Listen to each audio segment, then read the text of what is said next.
Affected consistency से अगर हम अनअफेक्टेड कंसिस्टेंसी तक जा सकें, यानी कि मेरे को रिजल्ट मिले या ना मिले, मेरा अधिकार कर्म करने में, और अगर मैंने उस पर पूरी एनर्जी डाल दी तो मुझे कोई जिंदगी में हरा नहीं सकता। कि सक्सेस है या फेलियर है, दोनों सेमीफाइनल है, अभी फाइनल बाकी है। आप सफल हो गए, नहीं, फाइनल बाकी है। आप विफल हो गए, नहीं, फाइनल बाकी है। तो फाइनल को ढीला ढाला खेलते हैं या जोर लगा के खेलते हैं? पूरी जान डाल देते हैं। जिस दिन आपको ये समझ में आ गया ना कि हर रिजल्ट सेमीफाइनल है, तो आप अगले में और जान लगा देते हैं।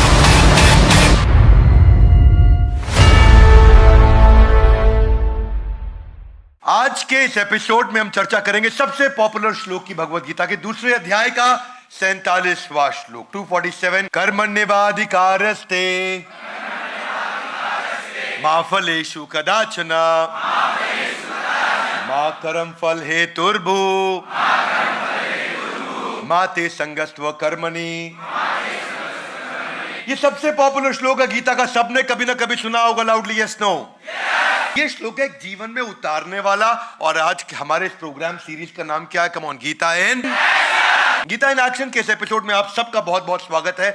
कर्मणि एव अधिकारस्ते, कि कर्म करने में आपका अधिकार है। आपके पास एक अधिकार है, किसका? कर्म करने का। लेकिन मा फलेषु कदाच, आपका फल पे अधिकार नहीं है। इसका अर्थ क्या हुआ, इसको समझेंगे। कितने लोगों ने सुना आपने कर्म करो फल की इच्छा मत करो, कर्म करो फल की इच्छा मत करो? सुना आपने? लवली एक्चुअली वो थोड़ा इनकम्प्लीट है। मैं उसकी बुराई अच्छाई बोलने की जगह कहूंगा कि वो अधूरा ज्ञान है। आज आपको उसको समझने के लिए, जिस व्यक्ति को इस श्लोक समझ में आ गया उसको कोई जीवन में हरा नहीं सकता। ये गीता इन एक्शन बहुत पावरफुल, बहुत सॉलिड सीरीज है जो आपकी जिंदगी बदल सकती है। You have the right to perform your duties but not entitled to the fruits of your action. क्या अर्थ हुआ इसका? आपने पूरा साल मेहनत करी, पूरा साल मेहनत करने के बाद आपका बॉस आपको आकर के बोलता है भाई फल की इच्छा मत करो। क्या लगता है गीता में कृष्ण यही कहना चाहते थे? क्या आप अपने बॉस के साथ पूरा साल खूब काम करें, तनख्वाह बढ़ाने का समय आए बोले कर्म करो फल की इच्छा? क्या चलेगा? ये it is misunderstood shloka. Real essence जो है, दो प्रकार के एफर्ट होते हैं। एक होता है एफर्ट विद वरी, एक होता है effort without worry. Wow, WOW, with worry और विदाउट वरी, दो प्रकार के हो गए। कौन सा बढ़िया है, चिंता युक्त या चिंता मुक्त? देखिए, इसको ना एक फॉर्मूला से समझते हैं हम लोग। एक होता है अफेक्टेड कंसिस्टेंसी और एक होता है अनअफेक्टेड कंसिस्टेंसी। अगर आप सबने ध्यान दिया हो, पिछले एपिसोड में हम कंसिस्टेंसी पे चर्चा कर चुके हैं गीता के एपिसोड में। अब यहां दो प्रकार की कंसिस्टेंसी हो गई, अफेक्टेड कंसिस्टेंसी, अनअफेक्टेड। यानी कि वो कंसिस्टेंसी जिसमें आप दिल से तो परेशान है लेकिन लगे हुए, अच्छा नहीं लग रहा लेकिन लगे हुए। और एक अनअफेक्टेड कंसिस्टेंसी, ये बहुत ऊपर की स्टेज। ये 4 स्टेज होती है, मैं स्टेजेस समझाऊंगा आपको, पर उससे पहले अगर श्लोक का सार समझना, इसको फॉर्मूला से समझो। जरा हाथ आगे लाई, बोलिए condition plus action is equal to new reaction. Condition मतलब आपके आसपास परिस्थिति क्या है, एक्शन मतलब आप क्या एक्शन लेते हैं। जब ये दोनों जुड़ते हैं तो एक नया रिएक्शन मिलता है। इसका अर्थ क्या हुआ? रियलिटी आपके आसपास क्या है, मेंटालिटी आपके अंदर क्या है कि आप क्या एक्शन लेते हैं। जब रियलिटी और मेंटालिटी मिल जाती है तो न्यू पॉसिबिलिटी आती है। फॉर्मूला क्या है? Reality plus mentality is equal to new possibility. Condition plus action is equal to new reaction. इस फॉर्मूला को समझो आप, ध्यान से सुनना। आपके हाथ में कंडीशन, यानी कि आपके आसपास क्या हो रहा है, वो आपके हाथ में है? Yes no? Come on, yes no? Condition आपके आसपास क्या हो रहा है, क्या वो आपके हाथ में है? Yes no? नहीं है आपके हाथ में। यानी कि कंडीशन आपके हाथ में नहीं है। आपके हाथ में क्या है? एक्शन है। अगर कंडीशन की चिंता करते रहे और एक्शन ठीक नहीं लिया तो न्यू रिएक्शन आपके कंट्रोल में कभी नहीं आ सकता। दो चीजें इस फॉर्मूला में, condition plus action is equal to new reaction. ना तो कंडीशन आपके हाथ में है, ना न्यू रिएक्शन यानी कि रिजल्ट, वो भी आपके हाथ में नहीं है। क्या अर्थ हुआ? Reality plus mentality is equal to new possibility. ना रियलिटी आपके हाथ में है, ना न्यू पॉसिबिलिटी आपके हाथ में है। आपके हाथ में केवल एक्शन है। लवली गाइस, कम ऑन, क्या है? केवल एक्शन है। इसीलिए इसको क्या बोलते हैं? Gita in action. कृष्ण यहां यही समझा रहे हैं कि ना तो रिएक्शन आपके हाथ में, ना न्यू पॉसिबिलिटी आपके हाथ में है।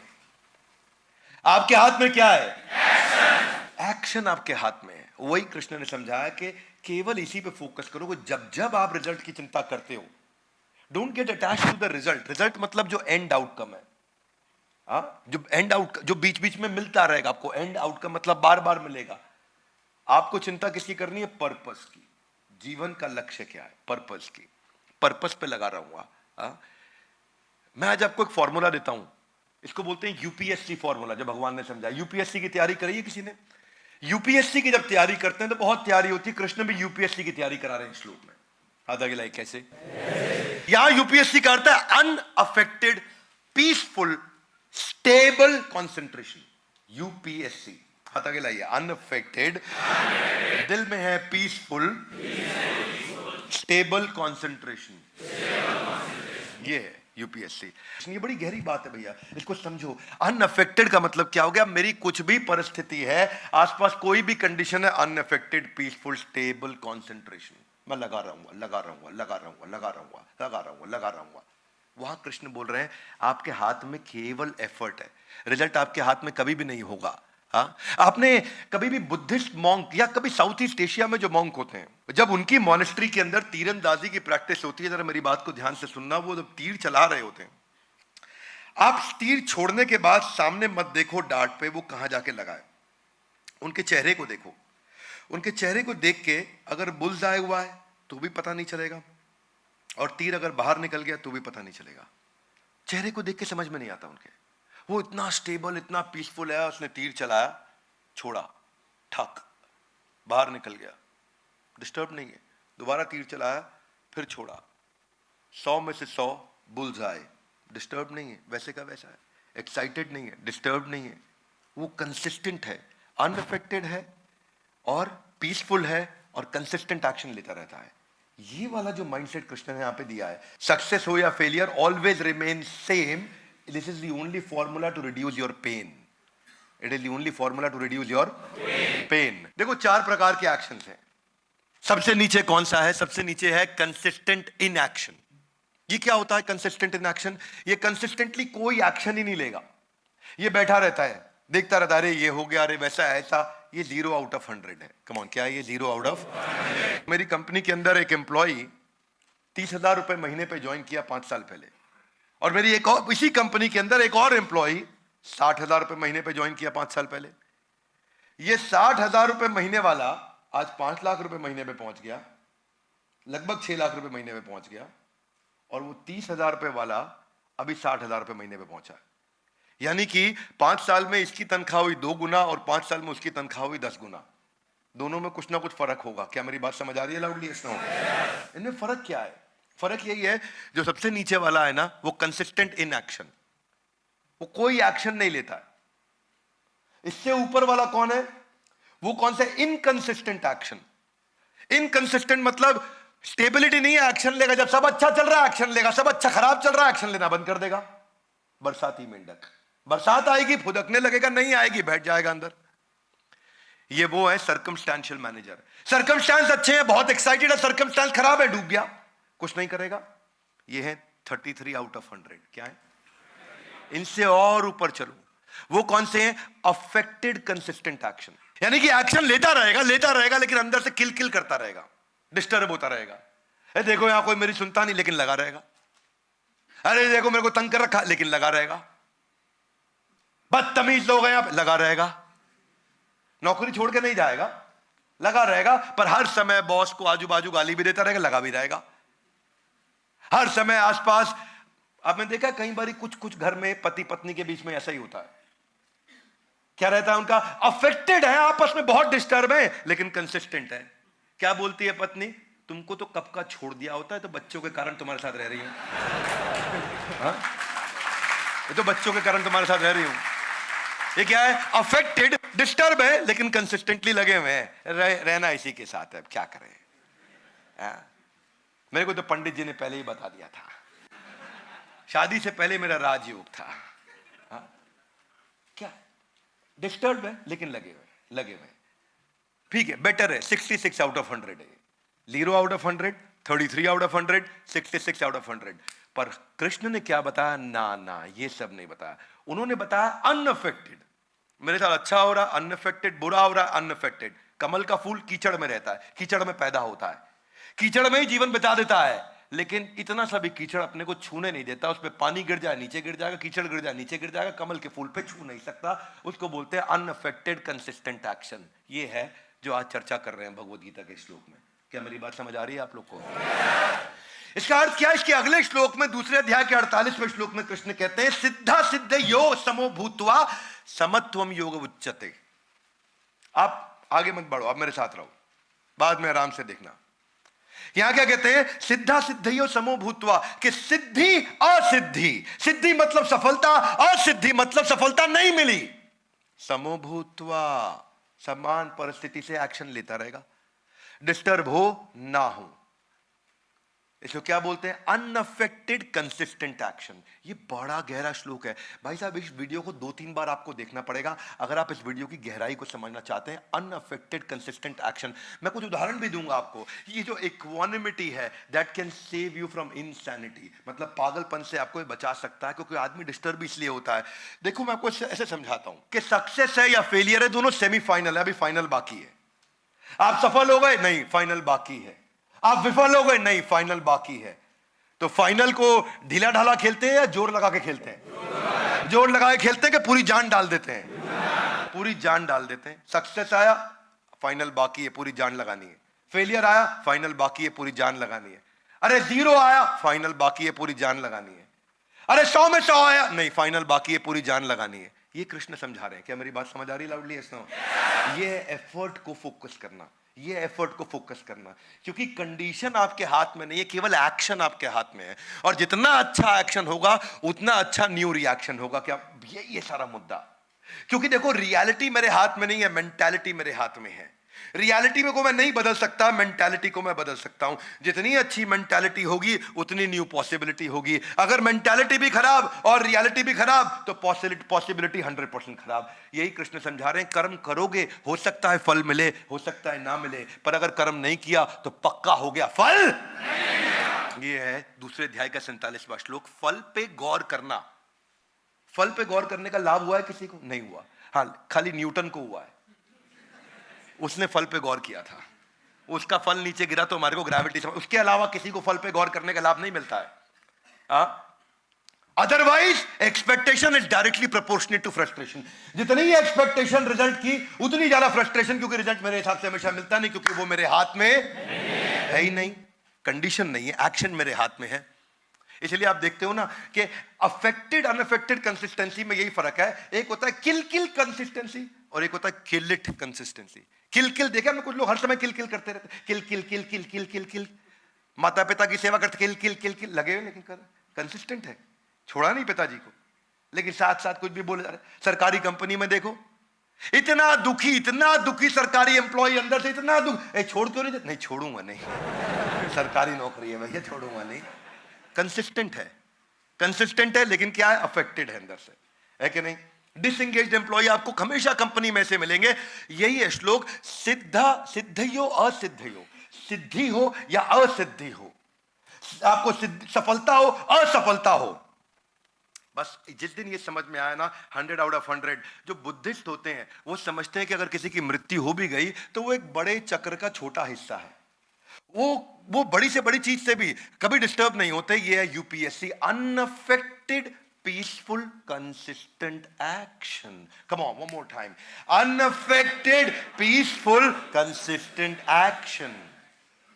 बाहर से अनअफेक्टेड, अंदर से पीसफुल कंसिस्टेंट एक्शन। यह है गीता इन एक्शन। शबरी जो थी वो कितना सुंदर उदाहरण है इसका। हाथ अगला कैसे? देखो, ऐसे कि ऋषि मातंगा जो थे, जब उनका देहांत होने लगा तो वो शबरी को बोल के गए कि वेट करना, प्रभु राम तुमसे मिलने के लिए आएंगे। शबरी बोली अच्छा। शबरी बोली ठीक है, मैं तैयारी करती हूं। वो ये नहीं बोली कब दर्शन होंगे, कब आएंगे कब आएंगे, कोई डेट बता के गए नहीं, टाइमलाइन दे के गए, कैलेंडर ब्लॉक कराया नहीं, महीना बताया किस महीने में आएंगे, साल बताया नहीं। शबरी 4 चीजें रोज करती। सड़क को धोती, उस पे फूल गुलाब के पत्ते बिछाती, आरती की थाली तैयार करती और उनके लिए भोजन फल इत्यादि तैयार करके रखती। आज प्रभु राम आएंगे, आज प्रभु राम आएंगे, आज प्रभु राम आएंगे। 1 साल, 2 साल, 3 साल सड़क धोई, फूल बिछाए, आरती की थाली तैयार करी, फल फूल रख लिए। सड़क धोई, खूब सारे फूल बिछाए, आरती की थाली तैयार करी, फल फूल तैयार की। 4 काम रोज करे। इसे क्या बोलते हैं? अनअफेक्टेड। नहीं आए, आए कोई बात नहीं, विद और विदाउट कोई बात नहीं। क्या है? Unaffected peaceful consistent action. और वही अनअफेक्टेड पीसफुल कंसिस्टेंट एक्शन 40 साल के बाद अचानक उनको 2 आदमी दूर से आते हुए दिखाई दिए, और उस दिन शबरी ने देखा और वो उछल पड़ी, बूढ़ी शबरी, और भागी कि मेरे प्रभु राम आ गए हैं। और वो 40 साल के बाद जब आए तो उनको दर्शन दिए। वो एक्साइटमेंट के अंदर जूठे बेर खिलाए, और जूठे बेर जिनको स्वयं श्री राम की स्वीकृति मिली। इसी को बोल रहा हूं, कंडीशन कुछ भी हो, जब कंसिस्टेंट एक्शन होता है तो न्यू रिएक्शन अपने आप हमारे फेवर में आ जाता है। यह है भगवद गीता का दूसरे अध्याय का 47वां श्लोक, कि सिद्धि या असिद्धि कर्म करेंगे, हो सकता है फल मिले, हो सकता है, क्योंकि कर्मण्य एवाधिकारस्ते, आपका अधिकार है कर्म करने पे, मा फलेषु कदाचन। पर इसके चक्कर में कई लोग क्या सोचते हैं? वो सोचते हैं कि भाई जब कर्म का अधिकार है, फल मुझे पता नहीं मिले नहीं मिले तो छोड़ो, कर्म करने की जरूरत नहीं। उसको भगवान ने पहले ही बोल दिया, इस चक्कर में नहीं पड़ना भैया। क्या बोला? मां कर्म फल हेतुर्भु माते संगस्त्व कर्म। ये मत सोच लेना कि अब कर्म ही नहीं करूंगा। ये कृष्ण समझते हैं साइकोलॉजी लोगों की, कि रिजल्ट से नहीं आपको अटैच होना है, आपको पर्पस से अटैच होना है। महाराज भगीरथ के बारे में कितने लोग जानते हैं? सुना नाम आपने उनका? महाराज भगीरथ कौन थे? उनको उनके गुरु ने बताया कि अगर तुम पूर्वजों की आत्मा को मुक्ति दिलाना चाहते हो तो तुमको गंगा जल की आवश्यकता पड़ेगी। गंगा थी नहीं, मां गंगा का वो आवाहन करना चाहते थे, इन्वोक करना चाहते थे मां गंगा को, पर मां गंगा थी नहीं। और ऐसा बताया गया कि मां गंगा अगर आ भी गई तो उनसे पूरी धरती डूब जाएगी।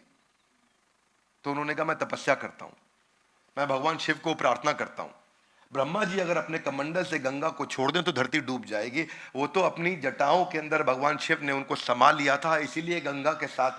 तो वो तपस्या करने निकले, और उन्होंने कई महीनों सालों साल महाराज भगीरथ ने तपस्या करी, खूब तपस्या करी, पर शिव जी आए नहीं। शिव जी आए नहीं। इसको क्या बोलते हैं? इसको बोलते हैं increased effort with every failure. One more time, come on. क्या? Increasing effort with every. इसको क्या बोलते हैं? इसको बोलते हैं इंक्रीजिंगली अनअफेक्टेड कंसिस्टेंट एक्शन। मतलब हर बार कंसिस्टेंट एक्शन लूंगा, लेकिन अगली बार और ज्यादा लूंगा, फेल हो गया और ज्यादा लूंगा, फेल हो गया और ज्यादा लूंगा। कई महीनों तक तपस्या करने के बाद फिर भगवान शिव नहीं आए, कई सालों की तपस्या करने के बाद नहीं आए, उन्होंने तपस्या बढ़ा दी। अब एक अंगूठे के बल पे खड़े हो गए महाराज भगीरथ, और एक अंगूठे के बल पे खड़े होकर तपस्या करने लगे। भगवान शिव प्रसन्न हुए, वो आए, उनकी कठोर तपस्या के कारण माँ गंगा यहाँ आ सकी। इसीलिए आज भी उनके इस प्रयास को भगीरथ प्रयास के नाम से जाना जाता है। इसको बोलते हैं इंक्रीजिंगली अनअफेक्टेड कंसिस्टेंट एक्शन। जिस व्यक्ति ने ये साइंस को पकड़ लिया, ऐसे व्यक्ति को कोई फेल ही नहीं कर सकता, क्योंकि वो फेल कभी होता ही नहीं है। हमारे साथ बड़ा भारत शो में इंस्पेक्टर जनरल उत्तर प्रदेश के, जिनके ऊपर एक वेब सीरीज भी बनी थी MX प्लेयर पे, वो आए थे। कोई बताएगा क्या नाम था उनका? हाँ, IPS नवनीत सिखेरा। IPS नवनीत सिखेरा ने क्या बोला वीडियो के अंदर? कि मेरे को माइक टाइसन बॉक्सिंग में नहीं हरा सकता। बोले क्यों नहीं हरा सकता? बोले क्या करेगा, ज्यादा से ज्यादा मार देगा, मैं गिर जाऊंगा, अस्पताल चले जाऊंगा। हारा नहीं मैं, ठीक हो जाऊंगा, फिर खड़ा हूं, दोबारा लड़, फिर मारेगा, गिर जाऊंगा। हारा नहीं मैं, गिरा हूं, फिर खड़ा हो जाऊंगा ठीक होने के बाद, आप मार के दिखा। और बोला मर जाऊंगा लेकिन हारूंगा नहीं। ये जो है ना अंदर फीलिंग, ये जो फीलिंग है, ये है कंसिस्टेंट एक्शन की फीलिंग। ये कंसिस्टेंट एक्शन की, मेरे हाथ में कंडीशन नहीं है, मेरे हाथ में एक्शन है। One more time, come on. मेरे हाथ में कंडीशन नहीं है, मेरे हाथ में।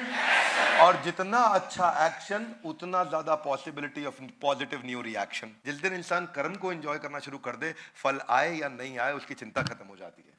That's the main point.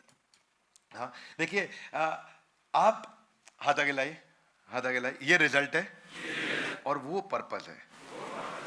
Result की चिंता नहीं, पर्पस की चिंता करनी है। क्या मेरी बात समझ में आ रही है? फॉर एग्जाम्पल, इलॉन मस्क को रीयूजेबल रॉकेट बनाना था, रिजल्ट क्या था? फेल हो गए, पर्पस पे लगा रहा। रिजल्ट क्या? फिर फेल हो गए, पर्पस पे लगा रहा। सारा पैसा खत्म हो गया, रिजल्ट फिर फेल हो गया, रीयूजेबल रॉकेट, लेकिन पर्पस नहीं छोड़ा। कंपनी बर्बाद हो गई, रीयूजेबल रॉकेट नहीं बना, रिजल्ट नहीं आया, पर्पस नहीं छोड़ा।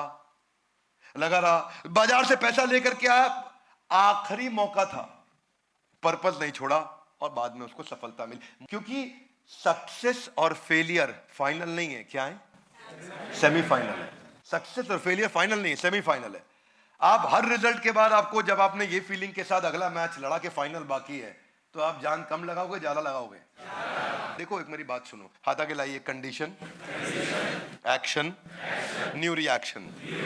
कुछ लोग कंडीशन से ही परेशान रहते हैं, हाय मेरे को ऐसे बोल दिया, हाय मेरे को वैसे तो उनका 70-80% एनर्जी वहां चला गया। ठीक है, उसके बाद आगे क्या होगा, आगे क्या होगा, 20% एनर्जी वहां चला गया, बचा कुछ 5-7% एनर्जी लगाते हैं वो एक्शन में, उनकी बात बनती नहीं।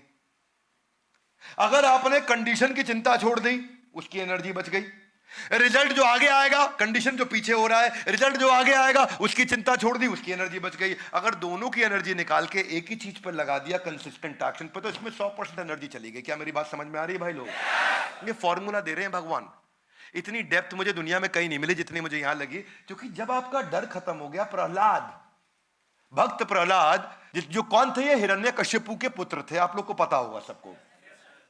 और उनकी बहन थी होलिका, जिसके कारण हम होली का त्योहार मनाते हैं। होलिका के पास वरदान था कि वो जल नहीं सकती। Yes no? Come on loudly, yes no? No, Holika के पास ऐसा कोई वरदान नहीं था कि वो जल नहीं सकती। आपको मालूम नहीं है, होलिका के पास ऐसी चादर थी जिससे वो जल नहीं सकती। और वो चादर किसने दी थी? ब्रह्मा जी ने दी थी उनको। और ब्रह्मा जी ने चादर दी थी कि ये चादर लपेट ली, तुम जल नहीं सकती। अब हिरण्यकशिपु ने कहा, हाथ आगे लाई, ओ, प्रहलाद को बिठा देते हैं इनकी गोद में और आग लगा देते हैं होलिका को। शॉल ओढ़ी होलिका ने, प्रहलाद को गोद में बिठाया। प्रहलाद को फियर नहीं है, मैं यही समझा रहा हूं उतनी देर से। उनको डर नहीं है, इतना सा भी डर नहीं है मैं जलूंगा। ओम नमो भगवते वासुदेवाय, वो अपना प्रार्थना कर रहे हैं, मंत्र जाप, उनको कोई डर नहीं है। और हुआ क्या? अब विष्णु को टेंशन। विष्णु बोले ये मेरा जाप कर रहा है, अगर मैं होलिका को जला दूं, इनको बचा लूं, तो ब्रह्मा जी को टेंशन हो जाएगी, भाई आप सीनियर हो तो आप मेरे साथ ऐसा करोगे, मेरे वरदान को क्यों तोड़वा दिया? क्या मेरी बात समझ आ रही है? जो सीनियर होता है वो इंटेलिजेंट होता है, वो अपने से जूनियर की बेइज्जती नहीं होने देता। तो भगवान विष्णु ने क्या किया? 2 मिनट रुको, ब्रह्मा जी आप टेंशन मत लेना, मैं देख रहा हूं कि आपकी नजर है, आप टेंशन मत लेना। उन्होंने क्या किया? उन्होंने अपने दूसरे जूनियर को बुलाया, वरुण देव को, बोला तू थोड़ा हवा तेज चला। और हवा ऐसे तेज चलाई कि होलिका की चादर उतर के प्रहलाद के आसपास लिपट गई, होलिका जल गई, प्रहलाद बच गए। क्या मेरी बात समझ आ रही है? हाँ? इंसान का ना डर समाप्त हो जाता है। ये जो जिस दिन आपका ये एनर्जी कंडीशन से और आने वाले रिएक्शन से खत्म होकर के निकल के पूरी बचा के फोकस इस पे आ गया, अगली बार वो क्या सोचे? होलिका निपट गई, कोई बात नहीं, ऊपर से फेंकते हैं उसमें भी बच गए, हाथी चढ़ाते हैं उसमें भी बच गए। बोले मैं नहीं छोड़ूंगा, अब मैं आता हूं। हिरण्यकशिपु, फाइनल तो विलन लास्ट में ही आता है ना, अमरीश पुरी, मोगैम्बो खुश हुआ, तो हिरण्यकशिपु लास्ट में आ गए। बोले किधर है विष्णु? बोला यत्र तत्र सर्वत्र। बोले खंबे में, हाँ खंबे में, और खंबा तोड़ा, नरसिंह अवतार बाहर आ गए। हिरण्यकशिपु को लग रहा था कि भाई कोई टेंशन नहीं, इनको देख लूंगा मैं, क्योंकि मेरे को ब्रह्मा से वरदान मिल चुका। नरसिंह भगवान ने खत्म कर दिया हिरण्यकशिपु। मरते वक्त उसने कहा तो ब्रह्मा जी का वरदान टूट गया? बोला नहीं नहीं, ब्रह्मा जी का वरदान नहीं टूटा। बोला कैसे नहीं टूटा? बोला ब्रह्मा, बोला तुमको क्या वरदान दिया? मैं विष्णु हूं, मैं थोड़ी ब्रह्मा की बेइज्जती कराऊंगा। तुमको वरदान दिया था ना तुमको इंसान मारेगा ना जानवर मारेगा, मैं तो नरसिंह हूं। बोलो और क्या वरदान था? क्योंकि ब्रह्मा जी के पास गए, बोले मुझे अमर बना दो। बोला अमर तो मैं खुद भी नहीं हूं, तो मैं क्या बनाऊंगा? बोला ऐसा करो ना मैं दिन में मरूं ना रात में मरूं, बट नो प्रॉब्लम, ये वरदान ले लो। बोला ना अस्त्र मारे ना शस्त्र मारे, नो प्रॉब्लम, ये वरदान भी ले लो। ना घर के अंदर मरूं ना बाहर मरूं, बोला ये वरदान भी ले लो। बोला ना आकाश में मरूं ना जमीन पे मरूं, ये वरदान भी ले लो। तो सारे के सारे उनको वरदान दे दिए, ना सुबह मरूं ना रात को मरूं, ये वरदान भी ले लो। नरसिंह भगवान आए, उन्होंने क्या किया? उन्होंने ना घर के अंदर मारा ना बाहर मारा, चौखट पे मारा, ना अस्त्र से मारा ना शस्त्र से मारा, नाखून से फाड़ दिया। ना इंसान आए ना जानवर आए, नरसिंह अवतार में खुद आ गए। और क्या बोले कि ना उनको आकाश में मारा ना जमीन पे मारा, अपनी गोद में बैठा के मारा। तो उन्होंने ब्रह्मा जी का सारा, मतलब ये नहीं कि ब्रह्मा जी ने कोई कमिटमेंट कर दी ईमेल पे तो वो कमिटमेंट गलत हो गई। उन्होंने ब्रह्मा जी की कमिटमेंट भी प्रोटेक्ट कर दी और काम भी निपटा। मैं प्रहलाद जी के बारे में कहना चाहता हूं कि अटैचमेंट जिस समय एफर्ट में होता है और रिजल्ट से आदमी डिटैच होता है तो फियरलेस हो जाता है। ये आपको अगले एपिसोड में समझ में आएगा। जिसकी जिंदगी में इतना सा भी डर हो ना, वो अगला एपिसोड सुन लेना। महाराज हरिश्चंद्र के बारे में कितने लोग जानते हैं? नाम सुना है आपने महाराज हरिश्चंद्र का? किसके लिए बोला जाता है हरिश्चंद्र बन रहा है? किसके लिए? सत्यवादी थे, ऋषि विश्वामित्र थे। उनको पता चला हरिश्चंद्र जी के बारे में, बोला मैं देखता हूं, मैं इनकी परीक्षा लेता हूं सत्यवादी की। रात को महाराज हरिश्चंद्र को सपने में आया कि विश्वामित्र मुनि आए हैं और उन्होंने मुझसे पूरा साम्राज्य दान में मांग लिया है, पूरा साम्राज्य दान में मांग लिया है। सुबह विश्वामित्र मुनि आ भी गए। बोले मैं तो कल आपको सपने में देखा था कि आपने मेरा पूरा साम्राज्य मांग लिया। बोले मुझे मालूम है, अब दे दो मुझे पूरा साम्राज्य, आपका सपना पूरा होना चाहिए। बोला जो आ गया महाराज, पूरा साम्राज्य उनको दान में दे दिया। ऋषि विश्वामित्र को आसान थोड़ी है, पूरा साम्राज्य दान में दे दिया। बोले साम्राज्य ठीक है, मैं तो ऋषि हूं, भिक्षा भी लूंगा ना। बोला ठीक है। बोले भिक्षा में क्या चाहते हैं? बोले भिक्षा में कुछ धन चाहिए मुझको। बोले देता हूं। कहां से दोगे? जब पूरा साम्राज्य, पूरी ट्रेजरी, पूरी मैन पावर, पूरा मैनेजमेंट, पूरा महल, पूरी प्रॉपर्टी सब मेरे नाम हो ही चुकी है, तो तुम कहां से दोगे? बोले कोई बात नहीं, रुकिए, मेरी पत्नी और मेरा बेटा मेरा है। उन्होंने अपने बेटे को एक दूसरे राजा के यहां बेच दिया, अपनी पत्नी को एक ब्राह्मण के यहां बेच दिया और खुद को शमशान घाट के चंडाल के पास जाके बेच दिया। और बेचने के बाद जो एक मुश्त रकम मिली, अब कभी तनख्वाह नहीं मिल सकती, बेच दिया अपने आप को, पर जो रकम मिली वो जाके ऋषि विश्वामित्र को दी। वो बहुत खुश हुए। राजा हरिश्चंद्र चले गए। अब ना उनके पास पुत्र क्योंकि वो भी बेच दिया गया, ना उनके पास पत्नी क्योंकि वो भी बेच दी गई, ना उनके पास अपना खुद की स्वतंत्रता क्योंकि वो अपने आप को भी बेच चुके थे शमशान घाट में, वहां मुर्दा लाशों को जलाने के लिए। और उनकी वहां सेवा क्या लगा दी गई कि जो भी मुर्दा लाश आएगी उसका तुम अंतिम संस्कार करोगे और तुम्हारे को एक सिक्का दिया जाएगा जिसको तुम हमारे को जमा करोगे। बोला मुझे क्या, मैं तुम्हें कुछ नहीं मिलेगा, तुम अपने आप को हमें बेच चुके हो। अब वो राजा दूसरा जहां उनका बेटा काम किया करता था, कई महीनों तक वहां काम करता रहा, सालों तक करता रहा, उसको बदले में कुछ नहीं मिला। पत्नी ब्राह्मण के यहाँ काम करती है, उनको कुछ नहीं मिला। लेकिन राजा के यहाँ पे काम करते करते हरिश्चंद्र के बेटे को सांप ने काट लिया। सांप ने काट लिया, कोई इलाज कराने वाला नहीं, जहर के कारण उसकी मृत्यु हो गई। माँ आई भागते हुए, देखा कि बच्चा मेरा मर गया, तो शमशान घाट ले गई। वहीं चांडाल के यहाँ जहां हरिश्चंद्र थे, उन्होंने कहा कि तुम्हारे पुत्र की मृत्यु हो गई, इसका अंतिम संस्कार करना है। राजा हरिश्चंद्र, जो अब वहां हरिश्चंद्र थे, राजा नहीं थे, बोले एक सिक्का तुमको देना पड़ेगा। बोली आपको तो पता है मेरे पास धन नहीं है, मुझे आप बेच चुके हो, लेकिन अब मैं पिता नहीं हूं यहाँ पे और तुम्हारा पति नहीं हूं, अब मैं यहाँ पे इनका बंधुआ मजदूर हूं, अगर तुम एक सिक्का नहीं दोगे तो अपने बेटे की मैं लाश को जला नहीं सकता। दोनों पत्नी भी और पति भी रोने लगे। और उसी के बाद तब भगवान को उन पर दया आई, उन्होंने आकर के वापस दर्शन दिए, पुत्र को जिंदा किया, राजमहल उनको वापस दिया।